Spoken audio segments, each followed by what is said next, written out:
Bismillahir Rahmanir Rahim. In the name of Allah, the Beneficent, the Most Merciful, I'd like to welcome you, dear viewers, to another in the series, In the Light of Islam. In this program, we are looking at questions regarding Ramadan and the fasting, rules, regulations, and recommendations. I greet you all with the Islamic greeting, Wassalamu alaikum wa rahmatullahi wa barakatuh. May Allah's peace and blessings be on each and every one of you. And without further ado, we'll look at our first question for the day. This question is from Muhammad Manaug from Dubai. He writes, asking, at what age should fasting start? And until what age should it continue? At what age is fasting compulsory? That would be the age of puberty. This is when all of the various Islamic requirements become an obligation on a young person at the age of puberty. That is the age when they are now mature in the sense that they can fulfill the requirements of manhood or womanhood. However, it is recommended, as the Prophet Muhammad ﷺ had said, teach your children prayer from the time they are 7 and spank them for it by the time they're 10. So the teaching of prayer can start all the way down to the age of 7 and even before, but by 7 they should be taught the prayer. They should be aware, know about the prayer. Though it is not compulsory for them until around the age of 13 or 14, we don't want to leave it until that point where they've grown up with the habit of not praying, and then to try to get them to pray at that time becomes difficult. So the Prophet Muhammad recommended that we should teach them from the age of 7. By the time they reach 7, they should be taught. Now, of course, we can begin even before that. From the time they're able to consciously, imitate us, learn the things that are required of the prayer, with the time they're able to speak and understand, we should teach the prayer to them. We may not push it on them and force them to do it, but by the time they reach the age of 7, they should know how to pray. And by the time they reach the age of 10, they should be praying some of the prayers, the daily prayers. If they're not praying or not learning to pray by the time they age 10, then it becomes necessary for us to spank them to do so. I mean, spanking not in the sense of, beating them to death, beating them to near death, but, spanking them to let them know that, this is something which is not acceptable, and it is required for them to learn the prayer and begin to pray. The second question we have from Ismail Balanga. He writes, saying, you have mentioned in the program previously that it is allowed for someone to wake up in a state of janaba or in a state of sexual defilement and take a bath and continue their prayer or their fasting. I've heard that if it extends to 12 p.m. to midday to Dhuhr prayer, then that day of fasting is not counted. For one to have extended a state of janaba all the way into Dhuhr prayer, of course, is something which is detestable.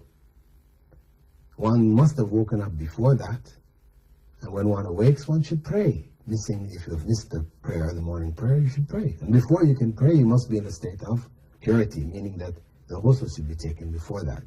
However, if for one reason or another, a person did not wake up or did not get around to purifying themselves until Dhuhr prayer, that means they're going to take a ghusl, pray Fajr because they've missed Fajr, and then pray the Dhuhr prayer, such a person, their fast is still valid. There's not a time limit that is set that if you awaken in the state of janaba before this time it is okay, but after this time it is not. This is not the case at all. If a person reaches Dhuhr prayer, still the requirement is to make a ghusl, proper Islamic bath for purification from a state of sexual defilement, and then to perform the missed prayers. And if the iqamah, or the call to prayer for the compulsory prayer of Dhuhr or noon prayer is given, then the person should pray that first and then pray the missed prayer. The second question of Brother Ismail, who is writing from Sharjah, is Laylatul Qadr on the 27th? Well, it is commonly believed to be on the 27th. However, we have well-known, authenticated narrations from Prophet Muhammad in which he said to seek it in the last 10 days, in the odd nights of the last 10 days. And if a person,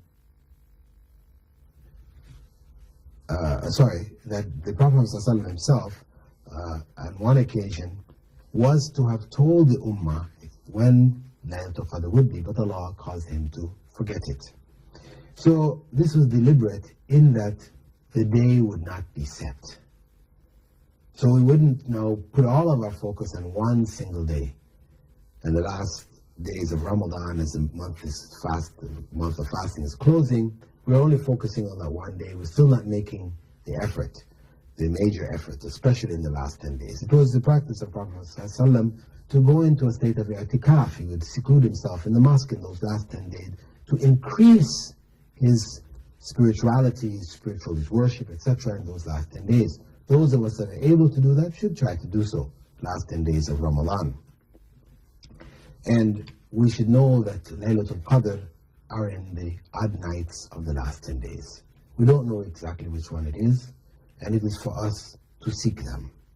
To seek it in the sense that we stay awake at night and pray, not necessarily all the night, but waking up and praying in those nights, in order to develop a sense of awareness of the importance of the night prayer. Because it is the prayer, Prophet Muhammad had told us, which is closest or brings us closest to God. The night prayer. When we go to sleep and we wake up and we pray in the latter part of the night. These prayers, because it's a time when people are sleeping. It's a time when few people remain awake.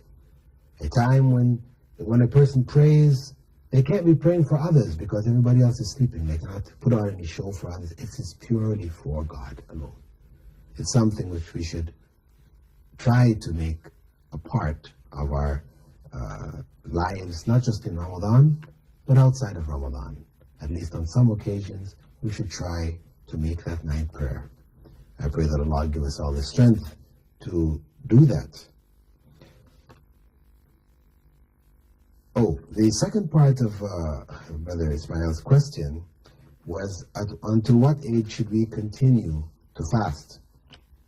We know that we should start the fasting, it's compulsory for us, at the time of puberty, though we may learn it earlier. At what age do we continue? Is there a certain age when you reach 50 or 60 or 70? Is it no longer required of us? No. As long as a person is physically able to fast, then the fast is required of them. If they become senile and they're no longer able to or they're not aware of what's around them and eating, and they no longer have that consciousness, then of course it is sort of like a state of of insanity, or an aspect of it, where a person is no longer conscious, they may eat or not eat and these type of things. But if a person reaches that stage, then the fast is not required of them. Similarly, if a person reaches a stage of feebleness, where they're physically, the fast is just so difficult for them, it's drawing so much from them, they can hardly, survive. At such times, then of course it is not required of them. And such people would feed a poor person for every day of fasting that they would miss. However, you could say that fasting is required until a person dies, as long as they are physically capable.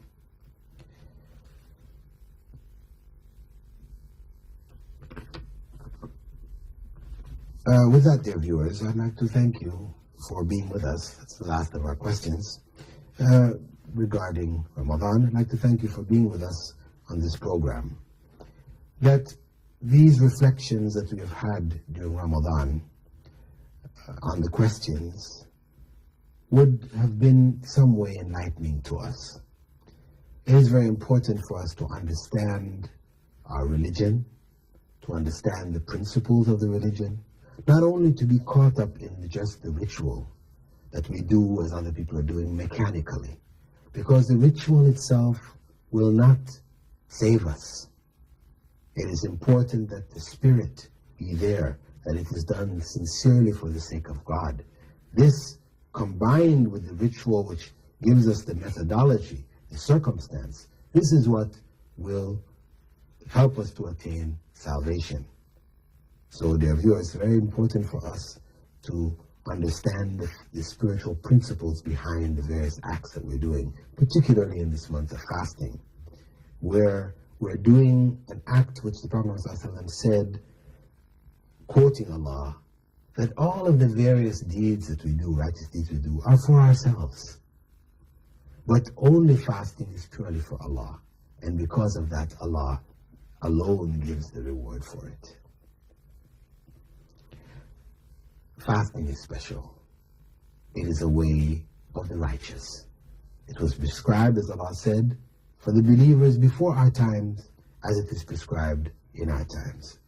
So, dear viewers, let us approach our fasting in this correct spiritual frame of mind, not only in the month of Ramadan, as we have completed our fasting, but on into the rest of the year, because Ramadan is not just a period of time in which we fast ritualistically the rest of the year. We have nothing to do with fasting. No. Ramadan is a training period to help us throughout the rest of the year. It's once a year, but training us in a way of life. And fasting is a way of life. It is recommended for us to fast on every Monday and Thursday of every week. Also, in the days of the full moon, the 13th, 14th, and 15th of every lunar month. There are also other days in the year, the 10th of Muharram, etc., which are highly recommended days for fasting. So we should take advantage of these opportunities which have been given to us while we still have our health and our strength to gain good for ourselves, as the Prophet ﷺ warned us, saying that there are two things about which people are often fooled: their spare time and their good health. We don't know it until we don't have it. So let us take advantage of the chances we have to fast. Complete our fast of Ramadan, as we have done, with full intention, good sincerity, sincerely do it. And outside of Ramadan, let us not forget Ramadan, the lessons of Ramadan. Let us not forget the practice of fasting until the next Ramadan, or only do what is required because we missed. Let us do the 6 days following Ramadan, which the Prophet ﷺ said, if a person does it, it is as if they have fasted the whole year when we combine it with Ramadan. With that, dear viewers, I'd like to thank you all for being with us in this program. We hope to see you in the next segments, which will address other issues concerning Islam. And we pray that you have a successful Ramadan and that Allah accept your fasting and mine. Wassalamu alaikum wa rahmatullahi wa barakatuh.